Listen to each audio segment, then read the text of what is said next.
ध्रुव महाराज already जो है भगवत धाम पहुंच चुके हैं, वैकुंठ में ध्रुव लोक में उन्होंने अपना स्थान ग्रहण कर लिया है। तो आगे बता रहे हैं मैत्री जी कि जो लोग कह रहे हैं कि जो लोग दूसरों जीवों पर दयालु नहीं होते, दया नहीं करते हैं ना, वे इन वैकुंठ लोकों में नहीं पहुंच पाते ना। स्वतेजो में ये वैकुंठ लोग अपने आप तेज प्रकाशित करते हैं, इनमें किसी दूसरे सूर्य या चंद्रमा की जरूरत नहीं होती है उजाले की, इनमें अपने आप स्वतेजोमय है, खुद अपने आप प्रकाश है, ठीक है। और बल्कि इन वैकुंठ के प्रकाशों से ही दूसरे लोग प्रकाशित होते हैं। तो वैकुंठ प्रकाश का भगवान के दिव्य शरीर से है। तो जो व्यक्ति निरंतर दूसरे लोगों के कल्याण के बारे में सोचते रहते हैं, वे लोग वैकुंठ में पहुंच पाते हैं, ठीक है। तो इस तरीके से जो है बता रहे हैं कि कौन है ऐसा जो इतना आसानी थोड़ी है ना, भगवत धाम पहुंचना इतना आसान नहीं है, ठीक है, कि कोई भी पहुंच जाए बस ऐसे ही ना। ध्रुव महाराज पहुंचे हैं भगवत धाम वैकुंठ लोक, तो ये कोई छोटी मोटी बात ना समझी जाए इसको, समझ रहे हैं। 37वां श्लोक कह रहा है, शांता समदृशः शुद्धा सर्वभूतानुरंजना यान्ति अंजसा अच्युत पदम अच्युत प्रिय बांधवा।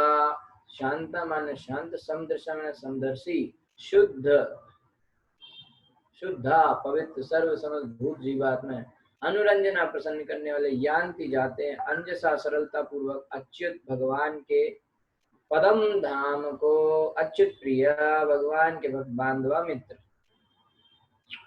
जो शांत समदर्शी तथा पवित्र हैं तथा जो अन्य सभी जीवात्माओं को प्रसन्न करने की कला जानते हैं, वे भगवान के भक्तों से ही मित्रता रखते हैं। केवल वे ही वापस घर को अर्थात भगवान के धाम को सरलता से जाने में सफलता प्राप्त कर सकते हैं, ठीक है। तो इस श्लोक के वर्णन से पूरा पूरा संकेत मिलता है। पर देखिए श्री प्रभुपाद जी के द्वारा, श्री प्रभुपाद की जाए, श्री प्रभुपाद जी कहते हैं कि यहाँ पे बिल्कुल साफ साफ वर्णन मिल रहा है कि भगवान के भक्त ही वैकुंठ लोक में प्रवेश कर सकते हैं, ठीक है। पहली बात तो ये है कि भक्त कैसे होते हैं, शांत होते हैं, क्योंकि अपनी इंद्रिय तृप्ति के लिए उनकी कोई मांग नहीं होती। भक्त हमेशा शांत स्वभाव के होते हैं, उनको किसी भी इतना गुस्सा नहीं होता और ना वो परेशान नहीं रहते हैं। क्यों आदमी परेशान कब होता है, जब उसको कोई इच्छा होती है ना, सकामी होने पर आदमी जो है अशांत रहता है, उसको यही अशांत मानो, उसको हमेशा कुछ ना कुछ चिंता, कुछ ना कुछ टेंशन रहती है कि ये नहीं मिल रहा है, वो नहीं मिल रहा है ना। कृष्ण भक्त सदैव, कृष्ण भक्त निष्काम अतएव शांत है ना। कृष्ण भक्त कैसा है, वो निष्काम है, उसकी कोई इंद्रिय तृप्ति की उसकी कोई इच्छा नहीं है, इसलिए वो हमेशा शांत रहता है कृष्ण भक्त, ठीक है। तो कृष्ण भक्त जो होते हैं हमेशा भगवान सेवा में लगे रहते। कभी कभी कर्मी जो है कभी भी शांत नहीं रह सकते, क्योंकि इंद्रिय तृप्ति के लिए उनकी बड़ी बड़ी मांगे होती हैं, है ना। इंद्रिय भोग के लिए बहुत कुछ करना पड़ता है, तो कैसे शांत रहेगा आदमी, परेशान रहेगा ना, ये कर लूं वो कर लूं, अभी ये बाकी है, अभी वो बाकी है, बहुत सारी चीजें। ज्ञानी भी शांत नहीं हो सकते, क्योंकि उनको मुक्ति चाहिए। परब्रह्म से तदाकार होने के प्रयासों में ये ज्ञानी लोग बहुत बिजी रहते हैं। इस प्रकार से योगी योग शक्ति प्राप्त करने के लिए शांत रहते हैं। योगी जो होता है उसको अष्ट सिद्धियां चाहिए, कई तरह की शक्तियां चाहिए, तो वो उनमें बिजी रहता है, उसकी वजह से अशांत रहता है, जब तक मिल नहीं आएगी परेशान रहेगा। किंतु भक्त कैसे रहता है, शांत, क्योंकि वह भगवान पर पूर्णता समर्पित होता है। जो भगवान के पास से आ गया ठीक है, जो नहीं आया ठीक है, उसको कोई इच्छा नहीं, उसको एक भगवान की सेवा में लगा रहता है अपना, ठीक है, इसलिए शांत रहता है और भगवान की सेवा में पूरी तरह से समर्पित और अपने आप को नितांत असहाय समझता है, पूरी तरह से भगवान पर निर्भर, जो भगवान करेंगे वही होगा।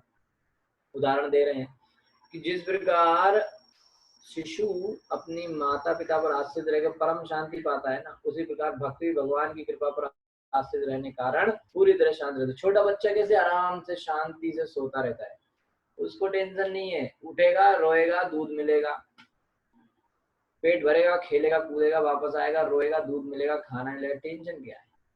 उसको पता है माता पिता आराम से सब दे देंगे, अपना टेंशन नहीं। छोटे बच्चों को कोई टेंशन नहीं, शांत रहता है, अपना मजे में रहता है ना, कोई चिंता नहीं बच्चों को। क्यों? क्योंकि उनको पता है कि माता पिता देंगे। इस तरीके से जब व्यक्ति बड़ा हो जाता है तो उसको चिंताएं बढ़ने लगती हैं, क्योंकि उसको फिर उसका अहंकार बढ़ जाता है, उसको लगता है मैं कुछ करूं, इसीलिए परेशान रहता है। ठीक है, तो अगर कोई व्यक्ति अहंकार उसका बढ़े ना, मैं, ये जो अहम है ये ना बढ़े, और वो हमेशा जानता रहे कि वो तो कृष्ण का दास है और कृष्ण उसको हमेशा रक्षा करेंगे। तो अगर वो इस तरह का विश्वास रखता है कि कृष्ण मेरी हमेशा रक्षा करेंगे, जो भी मेरी जरूरत है कृष्ण देंगे, गीता पढ़ेगा, गीता में सब भगवान बता रहे हैं, गीता पे विश्वास करना चाहिए। गीता में भगवान ने कहा है, भगवद गीता में क्या कहा भगवान ने, योगक्षेम वहामि हम, जो आपके पास कमी है, जो है उसकी मैं रक्षा करूंगा, और जो कम है उसको मैं खुद लेके आऊंगा, है ना। और भगवान ने क्या कहा है? भगवान ने कहा है, कौन थे आप जानी नमे भक्ता प्रणश्यति, मेरे भक्तों को कभी कुछ नहीं होने दूंगा, है ना। माँ सुचहा, डरो मत। तो इस तरीके से भगवान जो है कई तरीके से भगवद गीता में कह रहे हैं कि भाई आपको कोई टेंशन नहीं होने दूंगा। तो जब भगवान है तो फिर आराम से रहो ना, फिर टेंशन क्यों है ना। तो टेंशन नहीं लेने का, भगवान कुछ ना कुछ हमें सहायता करेंगे हमेशा।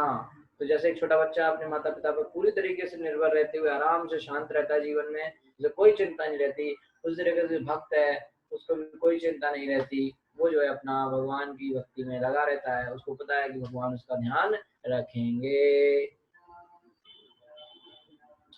तो भक्त समदर्शी होता है, वह सबों को एक ही दिव्य पद पर देखता है, वो जानता है कि यद्यपि अपने पूर्व कर्मों के अनुसार ही बद्ध जीव विशेष शरीर धारण करता है, किंतु वस्तुतः हर जीव परमेश्वर का अंश होता है।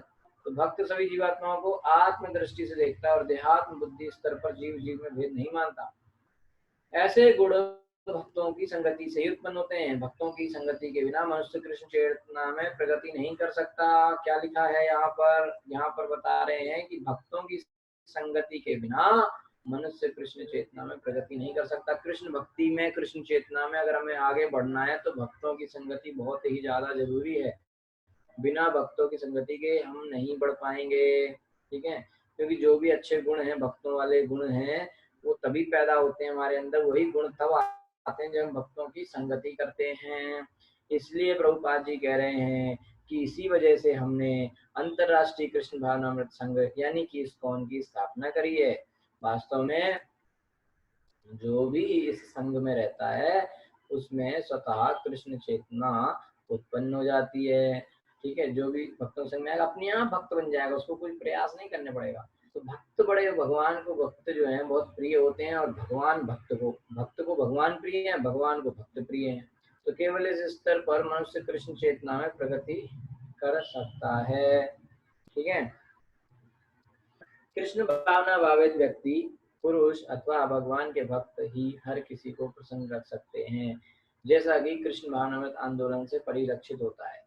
ठीक है, तो जो लोग कृष्ण के भक्त हैं वो सबको खुश कर सकते हैं। बाकी लोग इधर खुश करते हैं, उधर कोई लोग नाराज हो जाते हैं, है ना। जीवन में ऐसे चलता रहता है। ठीक है, लेकिन कृष्ण भक्त सबको, सबका ध्यान रखते हैं। अगर असुर भी है कोई, बिल्कुल कृष्ण भक्त को जान से मारने के लिए तैयार है, तो भी उसके लिए प्रार्थना करता है कृष्ण। प्रहलाद महाराज ने अपने पिता हिरण्यकश्यप के लिए भी प्रार्थना कर ली। ठीक है, सब पर ध्यान देता है, सबके लिए जो है, सबको प्रेम करते हैं भक्त लोग, किसी से नफरत नहीं करते भक्त लोग। ठीक है, कृष्ण भक्त किसी से नफरत नहीं करता, उसको पता है सब भगवान के अंश हैं, किसी से नफरत मत करो। लेकिन अगर कोई व्यक्ति आके हमको जान से मारा तो उससे दूर रहो, अपना बचाव करो, लेकिन फिर भी उससे नफरत मत करो, है ना।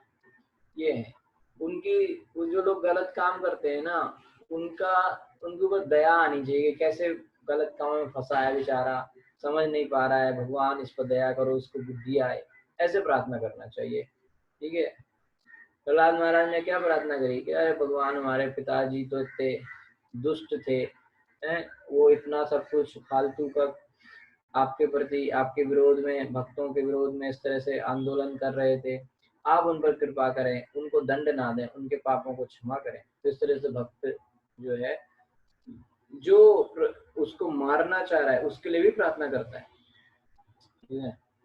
लेकिन अभी हम लोग प्रहलाद महाराज के स्तर पे नहीं है, तो कम से कम अपना बचाव करना चाहिए और उस व्यक्ति से थोड़ा दूर रहना चाहिए जो हमें परेशान कर रहा है, ठीक है। दूर रहिए, लेकिन उससे घृणा मत कीजिए उसके लिए। अब जैसे आप दूर आ गए हैं, अब उसको आप गालियां दे रहे हैं रोज, आए ऐसा है, ये अच्छा नहीं है। इससे आपका ही दिमाग, आपकी चेतना, आपका जवान सब खराब होगा, ठीक है। तो हम किसी को कुछ बुरा भला ना बोलें, ऐसा हमें होना चाहिए। किसी के प्रति नफरत ना रखें, ठीक है। द्वेष भाव न रखें कि ये तो मेरा है, ये तो पराया है, ये सब अच्छी बात नहीं है भक्त के लिए, ठीक है। तो प्रभुपा जी कह रहे हैं कि जो इस्कॉन है इसमें हर व्यक्ति जो है आ सकता है, और जो कृष्ण भक्त है वो सभी को प्रसन्न रख सकते हैं, ठीक है। खाली कृष्ण भक्ति ऐसा कर सकता है, सब लोग सबको प्रसन्न नहीं कर सकते, ठीक है। ओके, तो हम बिना भेद के सबको आमंत्रित करते हैं, हम सबसे बैठने और हरे कृष्ण मंत्र को जप करने को कहते हैं, और हम जितना भी प्रसाद दे सकते हैं लेने को कहते हैं। तो इस्कॉन में कोई भेदभाव नहीं है, सबको बुलाते हैं, सबको माला करवाते हैं, सबको कीर्तन कराते हैं, सबको बिना भेदभाव के प्रसाद खिलाते हैं, जिसको जितना प्रसाद चाहिए उतना देते हैं, ठीक है। इस प्रकार सभी हमसे प्रसन्न रहते हैं, यही विशेषता है सर्वभूतानुरंजना। जहाँ तक शुद्धता का प्रश्न है, भक्तों से अधिक कोई शुद्ध नहीं हो सकता। जो भी विष्णु का नाम एक बार भी लेता है तो तुरंत भीतर बाहर से शुद्ध हो जाता है। भगवान विष्णु का नाम लेने से आदमी अंदर बाहर सब जगह से शुद्ध हो जाता है। यह स्मृत पुंडरीकाक्षम, है ना, सा बाह्याभ्यंतरः शुचिः, ठीक है। इस तरह से श्लोक भी है, प्रभुपाद जी लिख रहे हैं, ठीक है। क्योंकि भक्त निरंतर हरे कृष्ण मंत्र जपता रहता है, अतः भौतिक जगत के कलमश उसके पास नहीं फटकते। इस प्रकार वह वास्तव में शुद्ध हो जाता है। निरंतर हरे कृष्ण महामंत्र का जप करते रहने से जो है भक्त लोग जो है परेशान नहीं होते, है ना, और उनको कोई कष्ट नहीं होता है। और क्या होता है, छेतो दर्पण मार्जनम, उनका हृदय का मार्जन होता रहता है ना, हृदय जो है शुद्ध होता रहता है, ठीक है। तो मुचि है शुचि है यदि कृष्ण भजे, कहा जाता है कि यदि कोई चमार अथवा चबार कुल में उत्पन्न व्यक्ति भी कृष्ण भक्ति करे तो ब्राह्मण पद शुचि प्राप्त कर सकता है। ऐसा व्यक्ति जो शुद्ध कृष्ण भक्त है, हरे कृष्ण मंत्र का जप करता है, सारे विश्व में सर्वाधिक शुद्ध होता है। तो इस तरह से ये नहीं सोचना चाहिए कि ये छोटी जाति में पैदा हुआ है, ये बड़ी जाति में पैदा हुआ है। ये देखना चाहिए कि भक्ति कौन कर रहा है, क्योंकि जो व्यक्ति कृष्ण भक्ति कर रहा है, जो व्यक्ति हरे कृष्ण मंत्र का जप कर रहा है, वो व्यक्ति सबसे ज्यादा शुद्ध है। पूरे विश्व में सबसे ज्यादा शुद्ध व्यक्ति है जो हरे कृष्ण महामंत्र का जप करता है, ठीक है। तो वो व्यक्ति ब्राह्मण माना जाता है। किसी भी जन्म कैसा भी हुआ हो, लेकिन अगर वो हरे कृष्ण महामंत्र का जप करने लगता है तो उसका शुद्धिकरण हो जाता है और वो जो है ब्राह्मण के पद तक पहुंच सकता है, ठीक है। तो इसमें कोई भेदभाव नहीं करना चाहिए। जो हरे कृष्ण महामंत्र कर रहा है, जो कृष्ण का भक्त बन गया है, वो कृष्ण को सबसे ज्यादा प्रिय है और जो है सबसे बड़ा शुद्ध है वो, ठीक है। इति उत्तान पदः पुत्रो ध्रुवो कृष्ण परायण अभूत्र्याणां लोकानां चूड़ामणिरिवामलः। इति, इस प्रकार उत्तान पदः, महाराज उत्तान पाद का पुत्र पुत्र ध्रुव, कृष्ण परायण, पूर्णतया कृष्ण भावना भावित, अभूत हुआ त्रायाणाम, तीनों लोकानाम, लोगों का चूड़ामणि, शीश फूल श्रेष्ठ, एवं समाना अमल शुद्ध पवित्र। इस प्रकार महाराज उत्तान पाद के अति सम्मानीय पुत्र, पूरी तरह से कृष्ण भावना भावित ध्रुव महाराज ने तीनों लोकों में सर्वोच्च स्थान प्राप्त किया। तो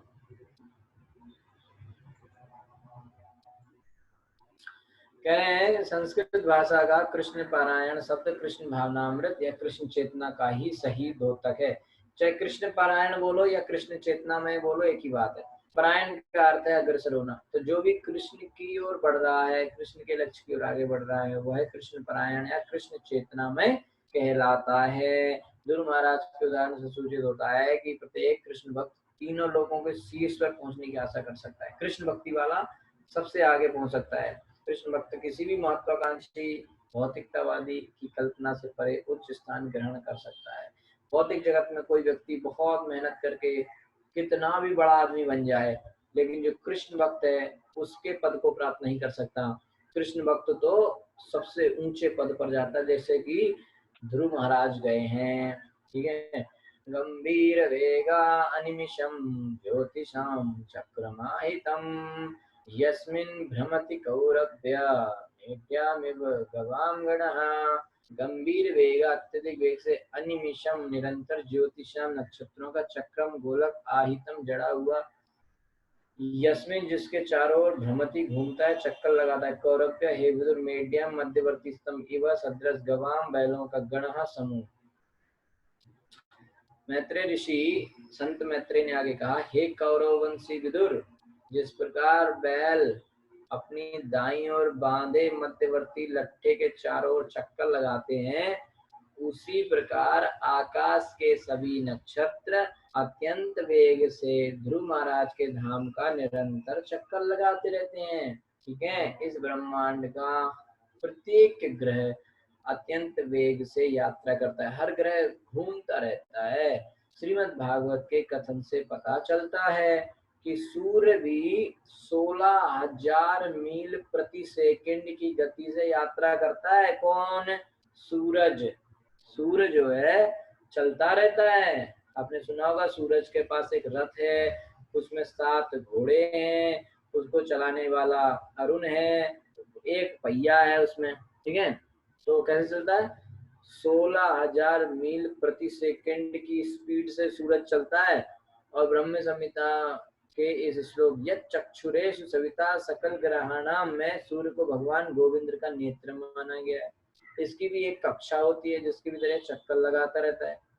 सूरज का एक कक्षा है, एक ट्रैक है जिसपे सूरज हमेशा चलता है। ठीक है। इसी प्रकार अन्य समस्त ग्रहों की अपनी अपनी कक्षाएं हैं, किंतु वे सभी मिलकर ध्रुव तारा या ध्रुव लोक की प्रदक्षिणा करते हैं, जहाँ पर तीनों लोगों के शीर्ष पर ध्रुव महाराज स्थित है। ध्रुव महाराज सबसे ऊपर है और सारे ग्रह नक्षत्र ध्रुव महाराज के चक्कर लगाते हैं। ध्रुव महाराज कहाँ है? ध्रुव लोक में। और ध्रुव लोक के चारों तरफ ये लोग चक्कर लगाते हैं, सभी ग्रह नक्षत्र। ठीक है। तो हम केवल अनुमान लगा सकते हैं कि भक्त का वास्तविक स्थान कितना ऊंचा होता है, अतः हम भगवान के पद की श्रेष्ठता का अनुमान लगा ही नहीं सकते।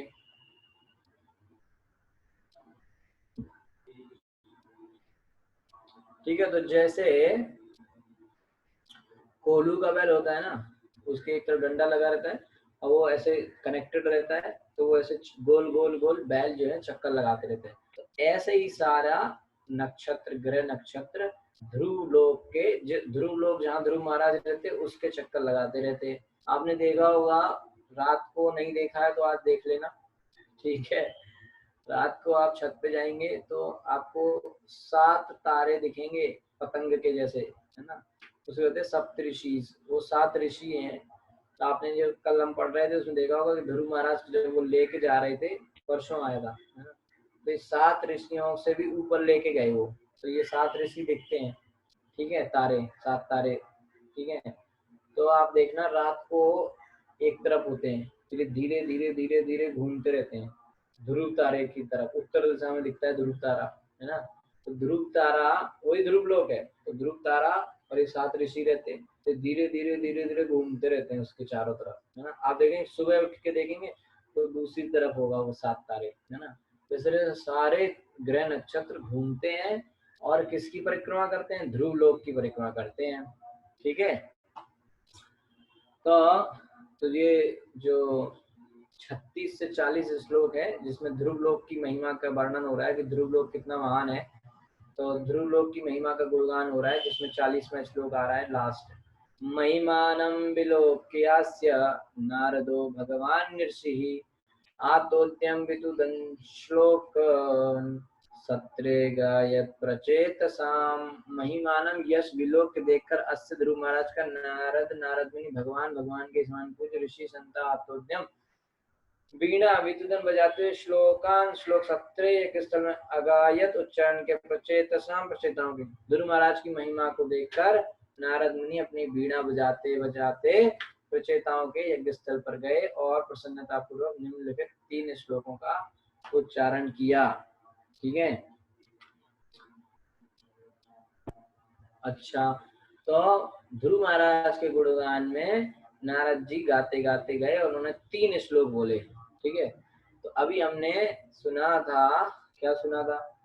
ग्लोरी ध्रुव लोक की गुणगान सुना 36 से 40 5 श्लोकों में ध्रुव महाराज के लोक यानी कि ध्रुव लोक का हमने गुणगान सुना।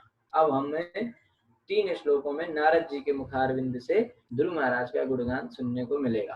ठीक है, आगे चलते हैं फिर। तो नारद मुनि ने जो है ध्रुव महाराज के वो गुरु थे, तो ध्रुव की महिमा को देखकर अत्यंत प्रसन्न थे। जिस प्रकार पिता अपने पुत्र की हर प्रकार से उन्नति देखकर प्रसन्न होता है, उसी प्रकार गुरु अपने शिष्य की उन्नति को देखकर भी प्रसन्न होता है। तो जब किसी का पुत्र बड़ा आदमी बन जाता है, बड़ा भक्त बन जाता है, तो पिता को बड़ा प्रसन्नता होती है। और इसी तरह से गुरु अपना शिष्य, जब उसका शिष्य बहुत बड़ा भक्त बन जाता है, भगवान की कृपा प्राप्त कर लेता है, तो गुरु को बड़ी प्रसन्नता होती है। इस तरह से नारद जी आज बहुत प्रसन्न है क्योंकि उनका शिष्य भगवान को प्राप्त किया है। तो अब उसी के बारे में पूरा जो है 3 श्लोक में ध्रुव महाराज का गुणगान जो है करेंगे। नारद उवाच नूनं सुनीते पतिदेवतायास्तपः प्रभावस्य सुतस्य तां गतिं दृष्ट्वा विपायानपि वेदवादिनो नैवाधिगन्तुं प्रभवन्ति किं नृपः। नारद उवाचा, नारद ने कहा, नूनम निश्चय सुनीति का पति देवता या पति परायण अत्यंत पतिव्रता तप प्रभाव से, तप के प्रभाव से सुतस्य पुत्र का ताम उस गति में स्थिति को दृष्टवा देखकर अभ्युपायान साधन अपि यद्यपि वेदवादी न वैदिक नियमों के पालक या तथा कथित वेदांती ना कभी नहीं एवं निश्चय अधिगंतुम प्राप्त करने के लिए प्रभुवंती पात्र किम क्या कहा जाए निर्पास सामान राजाओं की। महर्षि नारद ने कहा, अपनी आत्मिक उन्नति तथा सशक्त तपस्या के प्रभाव से ही पति परायणा सुनीति के पुत्र अब ध्रुव महाराज ने ऐसा उच्च पद प्राप्त किया है जो तथा कथित वेदांतियों के लिए भी प्राप्त करना संभव नहीं है। सामान्य मनुष्यों की तो बात ही क्या कही जाए। ठीक है। तो नारद जी कह रहे हैं कि सुनीति माता इतनी पति परायण थी, उनकी तपस्या और उनकी भक्ति का जो प्रभाव था कि ध्रुव महाराज इतने बड़े भक्त बने। ठीक है। साधारण व्यक्ति इस तरीके से ध्रुव महाराज के जैसे भक्त नहीं बन सकता और इतने ऊंचे पद पर नहीं पहुंच सकता। तो इस श्लोक में वेदवादिना शब्द महत्व का है। सामान्यतः जो व्यक्ति वेदों को दृढ़ता से पालन करता है वह व्यक्ति कहलाता है वेदवादी। इनके साथ ही तथाकथित वेदांती भी हैं जो अपने आप को वेदांत दर्शन का अनुयायी घोषित करते हैं, किंतु वे वेदांत की गलत व्याख्या करते हैं। ठीक है। भगवत गीता में वेदवाद शब्द आया है जो ऐसे व्यक्तियों का सूचक है जो वेदों का सार समझे बिना वेदों में आसक्त रहते हैं। ऐसे लोग वेदों के संबंध में बातें करते रहे या अपने ढंग से तपस्याएं करते रहे, किंतु वे ध्रुव महाराज जैसे उच्च पद को प्राप्त नहीं कर पाते। जहाँ तक सामान्य राजाओं का संबंध है वह बिल्कुल संभव ही नहीं है। राजाओं को यहाँ पर राजाओं का विशेष रूप से उल्लेख है क्योंकि पहले समय में राजा भी राजर्षि हुआ करते थे। ध्रुव महाराज राजा थे और साथ ही वे ऋषि के समान ज्ञानी भी थे, किंतु भक्ति के बिना ना तो महान क्षत्रिय राजा ना ही वेदवादी ब्राह्मण ध्रुव महाराज जैसे उच्च पद को प्राप्त कर सकता है। तो भक्ति करना बहुत जरूरी है और इसलिए ध्रुव महाराज को बता रहे हैं कि राजर्षि थे। राजर्षि का मतलब है राजा भी है और ऋषि जैसा विद्वान भी है। ठीक है। तो बिना भक्ति के कोई भी राजा हो या वेदवादी हो या ब्राह्मण हो, कोई भी हो, बिना भक्ति के वो ध्रुव महाराज जैसे उच्च पद को प्राप्त नहीं कर सकता। इस तरीके से नारद जी कह रहे हैं, या पंचवर्षो गुरुदारवाक्षरैर भिन्नेन यातो हृदयेन दूयता वनम मदादेश करोजितं प्रभुं जिगाय तद्भक्त गुणैः पराजितम्। तो ध्रुव महाराज के गुणगान में दूसरा श्लोक कह रहे हैं कि यह जो 5 वर्ष की अवस्था में गुरुदार अपने पिता की पत्नी के वाक शरय कटु कटु वचनों से भिन्न मर्माहत अत्यधिक दुखित होकर याता चला गया हृदय, क्योंकि उसके अंदर दुविधा अत्यधिक पीड़ित। वनम जंगल मत आदेश, मेरे आदेश के अनुसार करा कार्य करते हो। अजितम न जीता जा सकने, प्रभु भगवान को जिगाए परास्त कर दिया।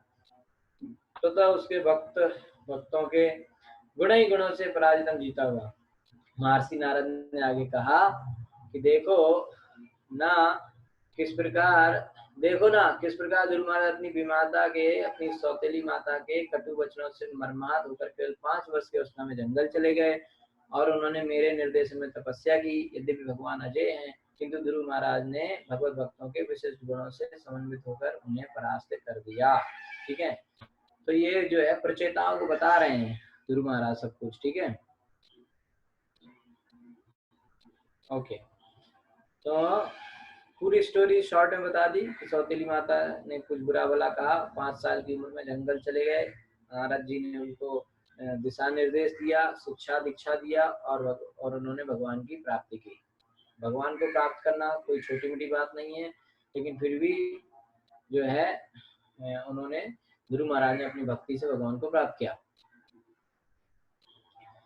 परमेश्वर अजेय हैं, उन्हें कोई भी जीत नहीं सकता, किंतु वे स्वेच्छा से अपने भक्तों की भक्ति के गुणों की अधीनता स्वीकार करते हैं।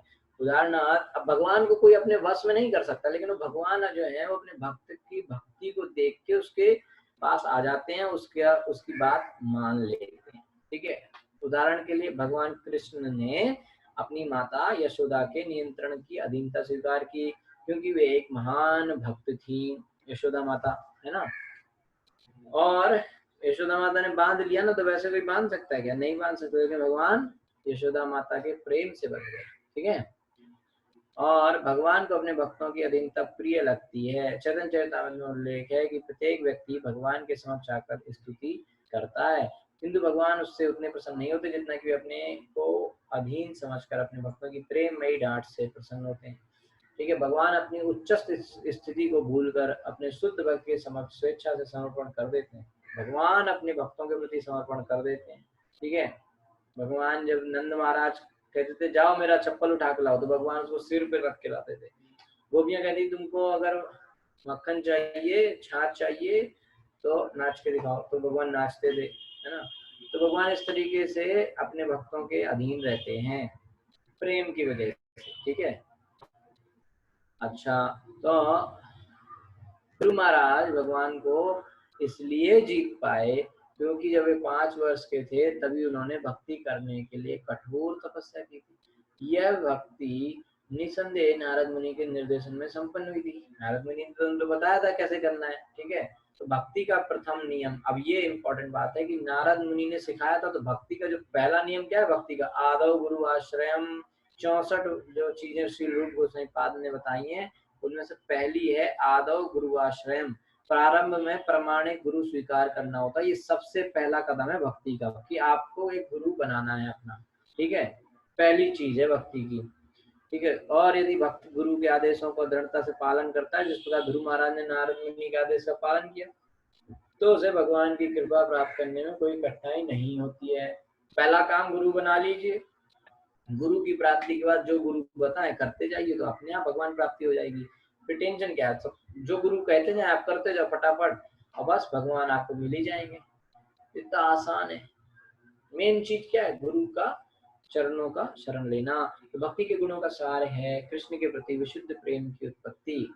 इसकी प्राप्ति कृष्ण के विषय में मात्र श्रवण से की जा सकती है। भगवान कृष्ण के बारे में सुनने से कृष्ण के प्रति प्रेम की उत्पत्ति हो सकती है। भगवान चैतन्य ने जो नियम स्वीकार किया था वह है, यदि कोई भी मनुष्य कृष्ण द्वारा घोषित दिव्य संदेश को अथवा कृष्ण के विषय में विनीत भाव से सुनता है, तो उसमें धीरे धीरे अमिश्रित प्रेम उत्पन्न होता है, और इसी प्रेम से वह अजय को भी जीत सकता है। ठीक है, भगवान के बारे में सुनते रहने से जो है हमारा हृदय शुद्ध होता है, भगवान को प्रेम प्राप्त हो सकता है। पुण्य श्रवण कीर्तन। मायावादी चिंतक परमेश्वर से तदाकार होना चाहते हैं, किंतु एक भक्त उस स्थिति में आगे निकल जाता है। भक्त न केवल गुणों में भगवान जैसा हो जाता है, बल्कि कभी कभी भगवान का पिता, माता या स्वामी हो जाता है। ये बहुत जरूरी है। तो प्रभुपाद जी कहते हैं कि जो मायावादी लोग हैं वो तो भगवान में मिलना चाहते हैं। ठीक है, भगवान बनना चाहते हैं, भगवान में मिलना चाहते हैं, लेकिन भक्त क्या है? भक्त तो भगवान को रस्सी से बांध के कोने में बिठा देते हैं, है ना, यहीं खड़े रहो। माता यशोदा ने बांध दिया, नहीं बांध दिया, तो कौन ज्यादा ताकतवर, मायावादी ताकतवर हुआ कि भक्त ज्यादा ताकतवर? भक्त ने तो भगवान को बांध के रखा है ना। तो इसलिए जो है भक्त जो है वो भगवान का पिता माता ये सब बन सकता है ना। तो अर्जुन ने भी अपनी भक्ति द्वारा भगवान कृष्ण को अपना सारथी बनाया, देखो नौकरी करी। उन्होंने भगवान को आज्ञा दी कि मेरा रथ यहाँ रखो, भगवान ने आज्ञा का पालन किया। ये कतिपय उदाहरण है जो बताते हैं कि किस प्रकार अजय को जीतकर भक्त द्वारा उच्च पद प्राप्त किया जाता है। ठीक है, भगवान जो है अपने भक्तों के प्रेम में बंधे जाते हैं, वैसे कोई नहीं भगवान को जीत सकता। ठीक है, यह छत्र बंधु भुवि तस्य अधिरूढ़म अनु आरुक्षेत अपि वर्ष पूगई षट्पंच वर्षो यद होभिरल्पै प्रसाद्य वैकुंठमवाप तत्पदम। या जो छत्रबंधु छत्री का पुत्र भूमि पृथ्वी पर तस्य ध्रुव का अधिरूढ़म उच्च पद अनु पीछे आरु रुक्षेत प्राप्त करने की इच्छा कर सकता है। अभी भी वर्ष हो गई अनेक वर्षों के पश्चात छठ पंच वर्ष 5 या 6 वर्ष का यद जो अहो भी अल्प कुछ दिनों बाद प्रसाद्य प्रसन्न करके वैकुंठम भगवान अवाप प्राप्त किया तत्पदम उस भगवान का नाम। ध्रुव महाराज ने 5-6 वर्ष की अवस्था में ही 6 महीने तक तपस्या करके उच्च पद प्राप्त कर लिया। ओ कोई बड़े से बड़ा क्षत्रिय अनेक वर्षों की तपस्या के बाद भी ऐसा पद प्राप्त नहीं कर सकता। जो ध्रुव महाराज ने 6 महीने में जो काम कर दिखाया, बड़े से बड़ा व्यक्ति क्षत्रिय हो तो उसको कई साल लग जाए फिर भी ना ऐसा प्राप्त कर पाए। नारद जी कह रहे हैं ध्रुव महाराज को यहाँ पर छत्र बंधु कहा गया, जिसका अर्थ है कि उन्हें क्षत्रिय के रूप में पूर्ण प्रशिक्षण नहीं मिला था। जिस समय वो तपस्या करने गए पूरे क्षत्रिय नहीं बने थे, छत्र बंधु थे, माने कि क्षत्रिय के बेटे थे। क्षत्रिय बनने के लिए जो ट्रेनिंग थी वो नहीं मिली थी। ठीक है, तो जैसे ब्राह्मण का बेटा हो, लेकिन अगर ब्राह्मण बनने की ट्रेनिंग ना मिली हो और ब्राह्मण के काम ना करता हो तो उसको क्या बोलेंगे? उसको ब्राह्मण नहीं बोलेंगे, उसको बोलेंगे ब्रह्म बंधु। क्या बोलेंगे? ब्राह्मण का बंधु है, बेटा है, भाई है, ऐसे बोलेंगे। जैसे कोई डॉक्टर है ना, तो उसको तो डॉक्टर कहोगे आप, लेकिन डॉक्टर के बेटे को थोड़ी डॉक्टर कहोगे। डॉक्टर बेटे क्या कहोगे? डॉक्टर बेटे को डॉक्टर का बेटा। क्यों? क्योंकि वो डॉक्टर का बेटा है, डॉक्टर नहीं है। क्यों? उसने डॉक्टर की पढ़ाई थोड़ी करी है।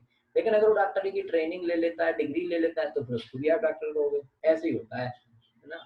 अगर ब्राह्मण है तो ब्राह्मण जो है उसको आप ब्राह्मण बोलोगे, लेकिन उसके बेटे को जरूरी नहीं कि ब्राह्मण ही बोला जाए। अगर हाँ उसने ब्राह्मण की योग्यता पा ली है तो उसको ब्राह्मण बोलेंगे, नहीं पाई है तो ब्रह्मबंधु बोलेंगे। ऐसे क्षत्रिय। ठीक है, तो उनको क्षत्रिय के रूप में पूर्ण प्रशिक्षण नहीं मिला था क्योंकि वे केवल 5 वर्ष के थे और वयस्क नहीं हो पाए थे। किसी क्षत्रिय अथवा ब्राह्मण को शिक्षा ग्रहण करनी होती है। ब्राह्मण परिवार में उत्पन्न बालक तुरंत ब्राह्मण नहीं बन जाता। ब्राह्मण के यहाँ पैदा हो गया तो ब्राह्मण बन गया, ऐसा नहीं होता है। उसे उस तरह की शिक्षा, उस तरह की संस्कार, शुद्धि प्रक्रिया सब करवानी होती है। ठीक है, तो नारद मुनि को ध्रुव महाराज जैसे भक्त शिष्य पर गर्व था। अब शिष्य गुरु नारद जी थे, उनका शिष्य इतना बड़ा महान भक्त बन गया तो नारद जी को बड़ा गर्व है कि मेरा शिष्य इतना बड़ा महान भक्त बन गया। उनके और भी अनेक शिष्य थे, किंतु वे ध्रुव महाराज से विशेष रूप से प्रसन्न थे क्योंकि उन्होंने एक ही जीवन काल में अपनी कठोर तपस्या से वैकुंठ लोक प्राप्त कर लिया, जिसे अभी तक सारे ब्रह्मांड में किसी अन्य राजपुत्र या राजर्षि ने प्राप्त नहीं किया था। तो एक ही जीवन में ध्रुव महाराज ने क्या 6 महीने के अंदर भगवान की प्राप्ति कर ली। तो नारद जी को उनके सभी शिष्यों में ये सबसे अच्छे